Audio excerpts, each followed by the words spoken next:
Hello everyone, thank you for joining me again and welcome to any new viewers. This is To The Point English with Ben. I'm Ben and this is my first video of 2025, so Happy New Year.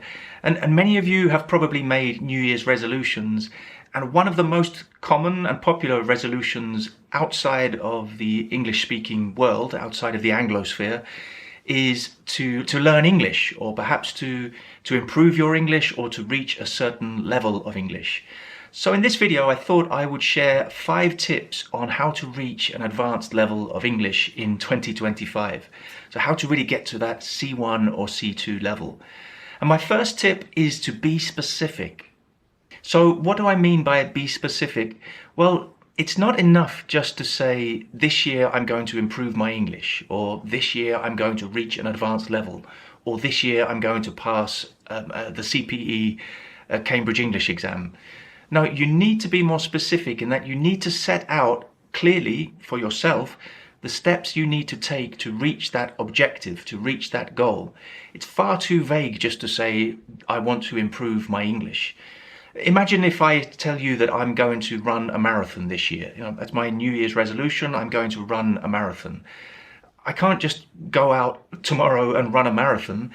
I need to set out a very clear and organized training program that specifies exactly what I have to do to reach that objective. And with your English learning goals, perhaps you'll decide to enroll on a course, or perhaps you'll want to buy a particular grammar book that you're going to work your way through, or perhaps you'll just start reading more in English or watching more films and series. But it's very important to be specific. So I recommend you ask yourself 3 questions.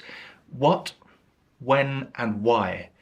So the what are you going to do to reach your goal? If your goal is to reach a C1 or C2 level of English, what exactly are you going to do to achieve that goal? And when, so when, what days and times of the days, literally, are you going to do the activities, studying or whatever it may be, that will help you reach that goal? So the more specific you can be, the more likely you are to achieve your goal. And finally, the why. I think that's always important. It's important to ask yourself why, because that helps with the motivation. Try to remind yourself why you're doing it. Why do you want to reach this C1 or C2 level of English? And tip number 2 is to get organized.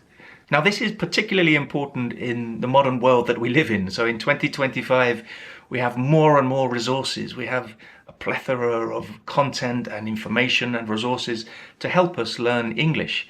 Now, really, in the last 20 years or so, the problem has gone from, where do I find content, or where do I find resources to learn English, to how do I choose what to use? How do I filter out what is useful to me and what perhaps is not? Perhaps what may not really help you achieve your goals, because sometimes less is more. So maybe you're following lots of English teachers on YouTube, right? There are so many really good YouTube channels out there. And maybe you're following 20 or 30, and every week or every day even, you're getting these new videos coming at you.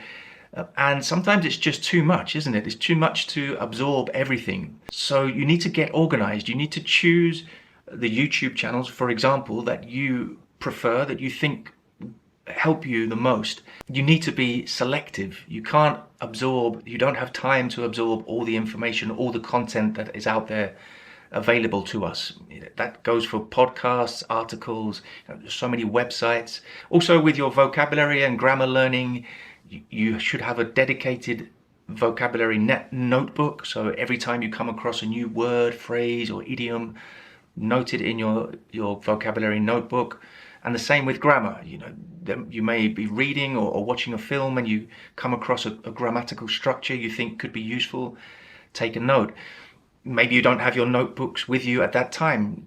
Jot it down on an app on your phone, a note app on your mobile phone, which we always have with us these days, right? And organize yourself so you're not just receiving all this information and content, but you're noting it and you're keeping a record of it, and then you'll be much more likely to remember it, especially if you review your notes regularly. That's very important. Taking notes is very useful, even if you never look at them again, but if you review them regularly, of course, you're going to have a much better chance of remembering the new vocabulary and grammar. And tip number 3 is to prepare for an exam. Now, As you can see, I've put a question mark next to this because exams are not for everyone. Exam preparation is not necessarily the most effective way of learning a language.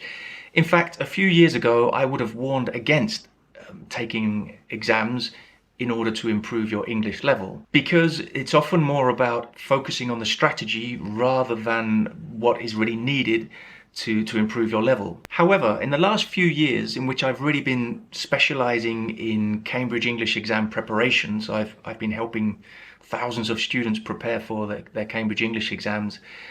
I've noticed that exam preparation can be really useful, especially for those of you who have the higher levels. So we all know that when we reach a certain level of language proficiency, the learning curve tends to plateau, doesn't it? It flattens out. And that's because we've learned most of what we need to learn at the lower levels. You know, you learn most of the grammar and vocabulary that you need to be able to communicate at the beginning. That there is less to learn, but also there's less motivation because you can do most of what you need to do with a relatively high level of English. But if you really want to get to that C1 or C2 level, you need something to push you, to motivate you. And I've really noticed this with my more advanced students who particularly are preparing for the C2 proficiency exam. They have a good level, but exam preparation forces them to make a big effort to learn new vocabulary, perhaps revise the grammar or even learn some new grammatical structures. It gives them an opportunity to practice their speaking in a structured way, and generally it just gives them that extra push that they've perhaps needed for years, but they haven't been able to motivate themselves sufficiently. And also the exam preparation ticks the first two boxes, right? The first two tips I gave of being specific and getting organized. So if this is something that you decide you want to do and you decide to take one of the Cambridge English exams, so the B2 first, the C1 advanced or the C2 proficiency, check out my online preparation courses where I give lots of tips on how to pass those exams. And tip number 4 on how to reach a C1 or C2 level: use it or lose it. Now, those of you who have been watching my videos for a while now will have heard me say this a few times, but that's because it's true. You need to use the English you learn. You need to use the vocabulary, the grammar. You need to put yourself in situations in which you can proactively use the English you are learning. So reading books and articles, watching films and series, listening to podcasts, all of that is great and necessary. But if you don't use your English actively, so specifically speaking and writing, of course, you're never going to really reach those higher levels. You need to speak and write. So find opportunities to use your English, make mistakes, and just have fun. And that is actually my final tip, tip number 5. Have fun. Whatever you decide to do, however you decide to reach your goals, whatever you've been specific about and how you've got organized, whether it's taking an exam or whatever it may be, it must be sustainable. And for anything to be sustainable over a long period of time, it really helps if it's fun. Now, when I say fun, of course, there are always going to be other things that you prefer to be doing than studying English. There are so many distractions nowadays that we have, but you need to develop and maintain a healthy and sustainable relationship with English, with English learning. I've seen many students who take their studies very seriously, but it's not fun, and after a few months they're burnt out and they start to have a bad relationship. They start even to hate English or learning in English. So they study very intensively for a few months, but it's not sustainable and they give up. And no, that's not really the way to learn any language. And always remember what the objective is at the end of the day, and that is communication. And hopefully that will help keep you motivated throughout the process. Okay, do you have any more tips? Feel free to put them in the comments. It's always nice to hear tips from students. And I'll see you very soon for another video.